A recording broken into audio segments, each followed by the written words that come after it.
thank you. Allow me first, before I move on, to recognize my uncles here, although they have been recognized. Ibrahim Baika, he was my mentor in Cairo. He's here sitting. And Dr. Mbai, of course, my uncle and my in-law, for your information. Oh yes, my in-law, so we welcome all of you. Oh yes, very important. Of course, in that compound, there are people who are against me. But there is one imam who is supporting me, so I get. So thank you very much. This particular one is very important, Chairman. The secularism and what it means for the Gambian people. In the beginning this morning, I said that, and I prove it, and I can prove it, that the word has never been legally in our Constitution. Okay, now the burden of proof is on those who want to bring it. Sometimes they will ask you, I say, no, those who want to bring it, let them prove it, not us. Since it was not there, don't ask me to prove anything. Those who want to bring the word, let them prove it, that it is necessary to be there. That's number one. Then they will give them the job. That's why I even want to us to why we mention it is the act that talk about secularity. I sent the audios, as my uncle said, from Bangladesh. When I saw that the act was derailing a little bit, because when the act of a parliament says that Gambia is naturally secular, and using the word secular, using it, that's a grave mistake. I could have agreed with the parliament if they said the Gambia is naturally tolerant. The Gambia is naturally peaceful. Use the word peaceful. Don't put secular and try to interpret. Why? Because that is part of sleeping with our mind. Because the history, I know what is going on. Long time ago in 2001, someone from this Gambia, who was a minister, he put it down. He just put it in the constitution without us knowing. And the Prophet sallallahu alaihi wasallam, he's a wise, the perfect man. And if you want to be his servant, you have to be wise. The most dangerous thing is an unaware religious person. Whether you are a Christian or Muslim, if you are unaware, you don't need to live. You have to be aware. Al-Kayyisu, Kayyis. You have to be Kayyis. If you see the Prophet, that the other systems hated him because he was Kayyis. He knew what was going on. That is why those that want to bring the word in the Gambia, secular, let them prove it. It was never there. That's number one. Number two, when it comes to the meaning, I don't want to dwell a lot, but you have subjectivity on that. I read a lot of books. Those that talk about the meaning from the religious point of view, especially Islamic point of view, and those who talk about the meaning from the Western point of view. I have read a lot of them. We don't have time for that. But to give it a nutshell, in Islam it means either kufr or nifaq. That is the meaning in the legacy. That's why you don't have even the word Almania and Alamania and Ladinia is a wrong translation. Why? Because the idea as developed in the wombs of Islamic civilization is, you read Surah Al-Baqarah. Alif Lam Mim Dhalika al-Kitab la rayba fihi alladhina yu'minuna bil ghaibi innal ladhina kafaru wa minan nasi. There are only three categories, but only two. You are either a mu'min or kafir. Okay. Secularism simply means life without religion. Life without religion. Or you believe in God, but you choose for him how to worship him. For example, they will tell you, and that is when I come to their own definition. If you come to deen, it's either kufr or nifaq. Why? Because when you now look at the wall and you say the wall is devoid of spirit, Alamul Shahada is the only world that exists. The Alamul Ghaib does not exist. Or even if the Alamul Ghaib exists, you should not consider. That is what is that? That is kufr. Okay. Then you come to we talk about, we put religion aside. We come to the Western meaning. I just Google. Each one of you can Google. You don't need to find the meaning, just Google. Just Google yourself. Because if you talk, I talk, somebody else in Google will talk. When you come to Google, you say secularism, just delete it and say, what is secularism in a simple terms? Because here we are addressing the simple Gambian terms. We are addressing the philosophers. Philosophically, it's a deep philosophical program that aims at de-spiritualization of nature, desacralization of politics, and making all values what we call, how to call it, subjective. All values should be subjective. What is good today can be bad tomorrow.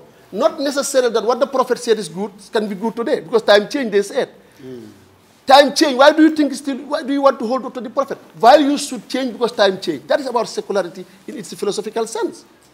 Okay, but put it aside now, we come to the Western side.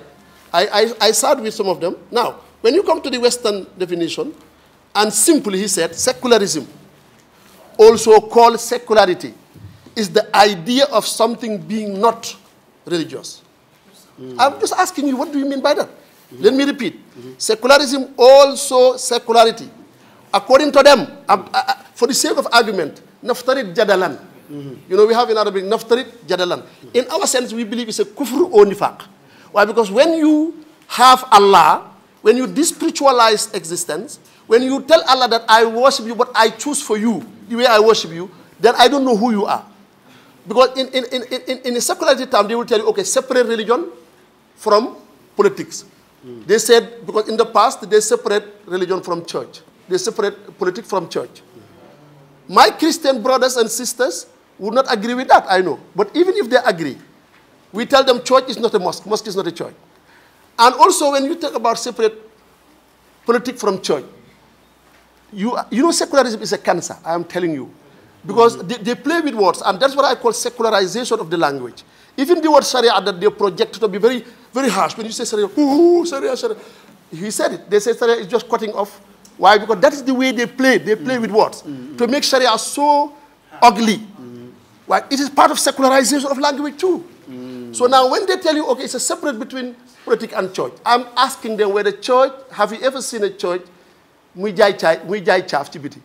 church is a building there. Church is a building. So musulo gis church buy jaay caaf. Bo gisee muy jaay caaf wala buy nekk ci politique nga ne ko hey church toogal bul wax ci politique church toogal na le. Waaye musulo gis church buy jaay caaf. Church is a place of worship, which means now then to separate worship of Allah from politics. Loolu nga bëgg a wax. Let me separate politics from worship of Allah. How can you do that as a Muslim? No, you cannot. Impossible. Maybe if another system can do it because they are non-religion, but a religious person, wallah, he cannot separate his action and words from religion. Now, they will tell you, okay, politics. Who asked you to separate your life into politics and family? And when you go to your grave, will you tell Allah, okay, Allah, when he was politics, I was not there? Allah doesn't know the separation of your life. You are the one who separated your life. You make it political life, family life, whatever life, and then I worship Allah here, I don't worship Allah there. Then you are a kafir. Allah will tell you how to worship him, not you telling him how to worship him. Abadan. But secularism in a simple sense means either to separate what we call politics from religion. And how can you do that? I don't know myself, Dr. Yaw. I don't know. Because politics is nothing but an art of governance. Politics is arts of governance. Politics du lu moy xereñu yore rew wala kër. Xereñu yore rew wala yore kër. That is the way that was defined. Ibn Sina defined it even before the Western political scientists. It's the science of what we call household management will turn into a home economics, or science of the city management will come to political science. It was defined by Ibn Sina a long time ago. Bu ko defé politique moy xereñu yore rew. Xereñu yore dëkk wala kër naka nga ci génné diiné. So let them tell me how do they do that. Okay. If it means now, no, minu lolu de ñun liñ min moy ñepp dund ci jamm. Way ñun ñu dund ci jamm lu ko fi indi? Bu fekkee da nga min ne da ngay separate politique ak diine wax ma nokay defé. Ko julit la wax rek ko julit waxuma comme kafir de. Waye julit bu tekkale politique ak diine wax mako. Do ko mun abadan. Waye because fo yëngu Yalla ak lay xol. Te ñi koy wax itam day gi nga buñ duggé avion ba avion bi ñu ne my God. buñ nekké ci politique rally la wax politique rally naa ne politique arabe suuf si yëngu ñu ne may God kon yow da nga tetta diine ak politique yow da ngay coow rek parce que is a cancer is a hijacking of the mind in a sense that the mind will not even feel. I'm telling you. So soo ñëwee ci loolu da ngay gis ne kon meaning bi moom ñoom loolu la Google bi wax kon affaire Google xam nga Google man mooma ko. Secularism also called secularism is the idea of something being not religious. And I want a Muslim or Christian to tell me how he lives a life without religion. Or said, not connected to church, not connected to, even here church, then lay nax naan la church. Church is a building out there. Bu ko defee nga naan church nga fekk nax la bu yàggee. Kanisa la, I'm telling you. Church is a building out there. Doo ko gis muy jaay caaf. Kon church place la bu ñuy jaamoo. Kon da ngay séparer diggante politique ak jaamu yàlla. How many Muslim defee ak Christian. Mu ne la, an example for this is a government which is independent of any religion in many states. Of course, a government independent of any religion. That is an irreligious society. Government boo xamante ne nit yi diine teguñ ko fa mën ngaa independent from religion waaye bu la fa nit yi diine tegee noo koy defee dama leen di laaj rek bu la fa nit yi diine yi tegee nooy dundee sa dund nga génne ci diine loolu laa bëgg a laaj mënta nekk mën naa nekk Amérique wala mu nekk feneen waaye nit yi diine nga ne ko génneel diine ci sa dund te yow man maa la fal man may nit yi diine tell me how do you do it? It's nonsense. It cannot be. It cannot be. Ok bu ko defee nga ñëw de ci meaning bi loolu la ci ñoom ak ci ñun waaye ci ñoom it let them prove it because ñoom ñoo ko bëgg a indi fii te nekk fi woon in terms of legality the jure and the fact. Ok problème bi ñu am nag ñoom sometimes the problem that they are feeling is that they cannot understand the difference between you. They think that you are either Islamic or secular. They cannot understand that in between there is Muslim, and we are not interested in Islamic. We are Muslims. The problem that these people are having is that they think that if we are not secular, then we are Islamic. No, it's not the case. In between there is something. We are not proposing an Islamic state because Islamic state, I am telling them that the Prophet sallallahu alaihi wasallam, his objective was to spread peace, stability, and to spread what we call justice to the whole world. Islam is not a religion of state. It's a religion of the world. It's not a state religion. It's a world religion. Then those who talk about Islamic state, I'm not interested. Islam is a religion that was given to the Prophet, peaceful, to live with everybody. Before the Prophet ﷺ demise, his own war attire was, dañ ko tayle woon juus. Kon mooy ne dund naag ju yi kon bu fekkee dañoo wax ne waaw ñun de liñ miin ci secular mooy na ñëpp dund ci jàmm.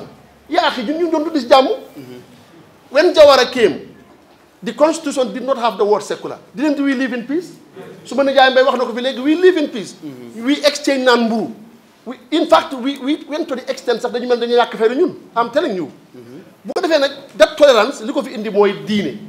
So Jawara, for 30 years, there was no secular, and we live in peace. So now, Yahya Jammeh came with the first draft, there was no secular, we live in peace. So now in 2001, ñu bëgg ko dugal lu tax lana xew ne ko bëggoon dugal xam naa leen dégg nga bu ko defee kon jaru ko nañ ko bàyyi nit ñi nekk ci seen jàmm diine ji nga xamante ne was the one that protected our rights and that peace wallahi ladi if you put secular it's a time bomb. Why then Muslims will say, oh, what is going on? You see what I mean? And one day Alhaji Osman gave me a good example of that. He said there was a time tribalism in the country nobody knows. So say dañuy dund ak joolaay ñëpp dund ñu séente nangam. There was a time the news was English, Wolof, Mandinka. But the day came, somebody just said, no, it's Mandinka Wolof. So that raised an issue. dafa yee fitna.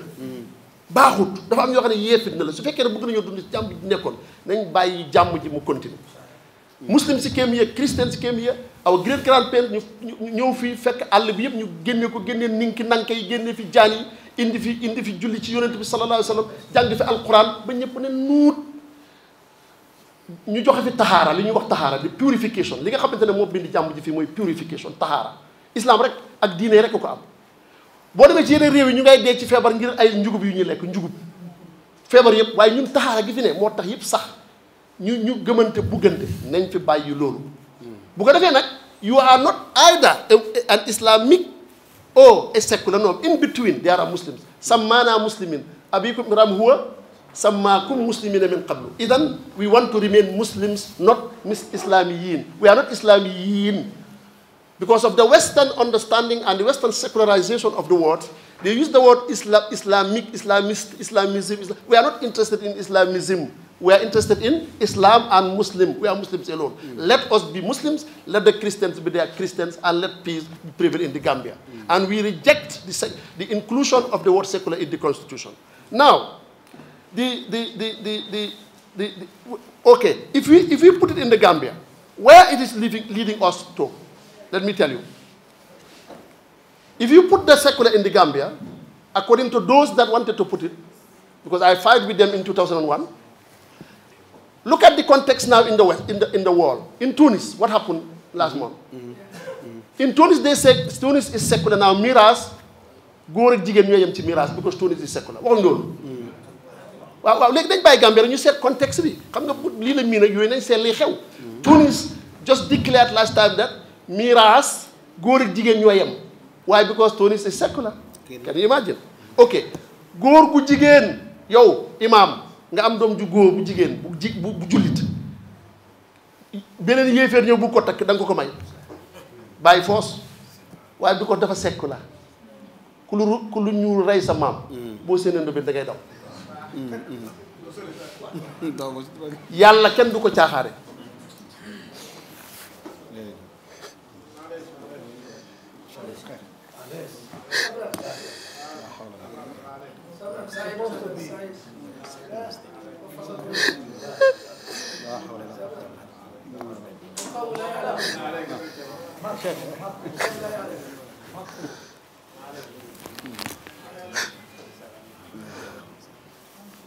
yàlla kenn du ko yeb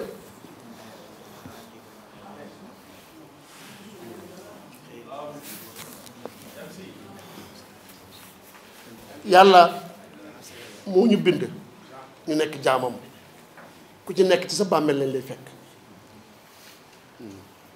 diinaam ji nañ ko fi bàyyi diinaam ji nañ ko fi bàyyi bu fekkee ne we put the word secular in the constitution, the possibilities, I am not claiming that it is going to be, but if you put the word secular in the constitution, there are these coming possibilities. Number one, why? Because secularism means separating religion from state. There are these possibilities. President B will be barred from saying Bismillah ar-Rahman in a cabinet meeting. Number one. Number two, if secularism is there, I'm not going to say that it's going to be like that. But if it is there, there is a possibility that somebody depend on that. And say now Qadi system, Qadi cannot be paid by the government because the government money cannot be used for religious purposes. You hear Nyangjai that they talk about why are we building mosques in public places? Why? Because the government money should not go to public places. Then there is a possibility. Huh? He is also working on the OIC. No, don't worry about that. Why? Because don't worry about that. Because that is what I said to him. If OIC is a government money, so then why are you working on the OIC? But it's not a problem for that. Now, the other possibility, madrasa education have to be cancelled. The government subvention to madrasa education, somebody can build on secularity to cancel it. Okay. The worst thing, when you give the world context, I am very aware of the undercurrents of the world context. Gambia is a very small country in a very giant ocean of world.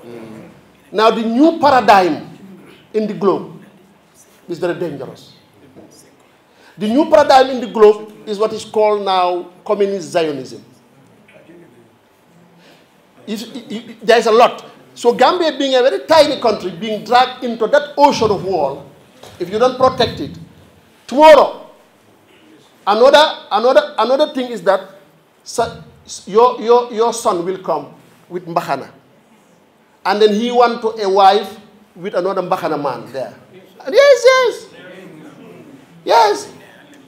Ahmad will come to you and say, I want to marry Ibrahim. And then you, Imam, you have to tie the knot. I am telling you, in North Carolina, in Louisville, there was a Christian lady who was caught by the American Constitution because the gay, they came to get married in her court. But he's a Christian, devout Christian. He said, my Bible does not allow me to tie the knot on two men. Yes, but he has to be held accountable by the Constitution. You have to tie the knot. But it's secular. So when the Imam now will sit in the mosque, and then two men will come, Imam has to. And there are forces in this country that already put some encouraging push to make sure now gayism and lesbianism is going to be part of this country. When you look at the world context. That is why all these are just some. When it comes the Friday holiday, half day will be cancelled. Of course. The Friday holiday will be cancelled. Can be cancelled. I'm not saying it's going to be. So depending on what or whoever want to put it, and the way they define it, depending. But I'm saying now these are the possibilities. And because it is happening elsewhere. Then Friday we say, okay, why Friday? So can you imagine if that happened in the Gambia?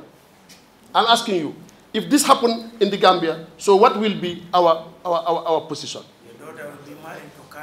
Oh yes, of course. Yeah, they are having it now in Tunis. So then, these are the impact that happen, and let us not play with God. Buñ foye Yalla. Buñ ko foye de, Yalla du moromi kenn. Du moromi kenn. Mo bind ñepp ba mi bind ngeer bi. Bu ko defé def ñu war ko jaamu. Ñun li nga xamantene moy suñu responsabilité ñu wax ko fi. Ndax yeen xam ngeen ne munkar ku ko gis bok ci dañ lay duma. Whosoever witness munkar will be punished. Whosoever witness it and keep quiet will be punished.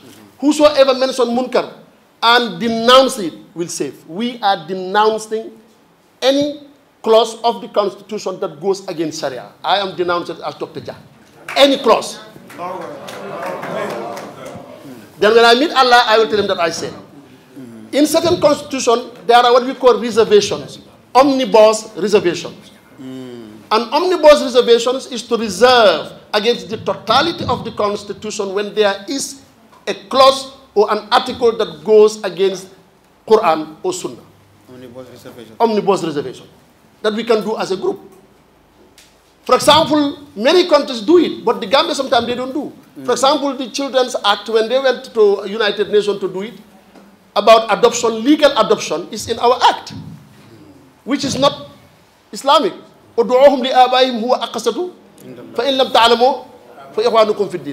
then, what Pakistan did and Sudan, they made omnibus reservation on that particular clause. That we Pakistan and we the Sudan, we are making reservation on this clause. And some of them said, okay, we make omnibus, meaning the totality of the paper, any article that goes against Sharia, we are having reservation. That is true. Very important. Then when you go to Allah, mën nañ laa bàyyi tuuti nga dem. Bu ñu tàppee tuuti nga bàyyi la nga dem. Waaw bu baax. Waaye ñu bàyyi fii ñu fi indi ay caaxaan kooku baaxul. Kon these are the impact that can happen if Sharia, if secularity is put there. In the meantime, I would like those that want to bring it now to prove it to me that it has any other impact. If the impact is just to live in peace, we have been living in peace. If the impact is to separate religion from politics, how can they do it? And this is the possibilities. And it's a time bomb here. Yeah. If you want the peace that we are living to continue, let us just leave people in peace. And then Christian, they are our brothers and sisters. Other non-believers are here. Maybe I don't know what percent. And the danger is that secularity, many people think that it's neutrality. You know, chairman said it here. According to some definition, they say it's neutrality. But secularity is not neutrality. It's the religion of those people who believe in it. Yeah. It's their religion. Yes. Lakum dinukum waliyadin. So if you believe that God is your Lord and you have to worship him the way he tells you, you cannot separate any activity of your life in worshipping. That is, you are a Muslim. The moment you believe that he is not there, you are a kafir. He is there, but he doesn't know what is going on, you are a kafir. He's there, he knows what is going on, but you choose for him, you are a kafir. Now, they think now secularity is neutrality. It never meant neutrality. It's a religion of those people. Lakum dinukum waliyadin. So, it's not neutrality. It's the deen of those people. Now, if now they put it in the constitution, then it is going to be put for the deen of a minority. Yeah. Yes. Then you leave Muslims and Christians, 98%, you put secularity for a minority. Because that is their belief. Okay, now, are you democratically okay? No. The way you can say that okay, this is a minority and we have to adapt a constitution to them. A minority of rich people can tell the government, your hands off the electricity and the water. For example, the Gambian rich people in this country, if you compare them with the Gambian who doesn't believe anything, can you imagine a Gambian who doesn't believe in anything? Maybe he believes in whatever. So that minority of Gambian, if you put them aside, and then you put the rich people aside, the rich Gambian, maybe the rich Gambians, yes. Suppose now the rich Gambians say to the government, okay, your hands off the electricity and water, we will control it. Will the government agree? Of course he has to, because he is now giving the secular for the minority. Why don't we give also the control of electricity and water to this minority also? Because if it means that if any one individual in the parliament say no, then it is no, then I don't understand that system. You have a majority of Muslims and Christians. This country is a religious society, and that is a fact, not the other way around. And in this blackboard, if you put black, and then you put a list of words, like a car, like a human being, and white, and you ask a child to put the opposite, they will put white. The opposite of black is white. If you put religiosity, and then you put a car and secularism, and you ask to put, you ask the child to put the opposite, you put secularity. Secularity is the opposite of religiosity, whether you like it or not. And that is what it is. Then since it is the opposite of religiosity, whether the religiosity is Islam or Christianity, then push the word out there. Don't bring it in our constitution. And we here, on behalf of everybody, in my name, we are against any clause, any article in the constitution that goes against Quran and Sunnah of the Prophet. Thank you very much for your attention.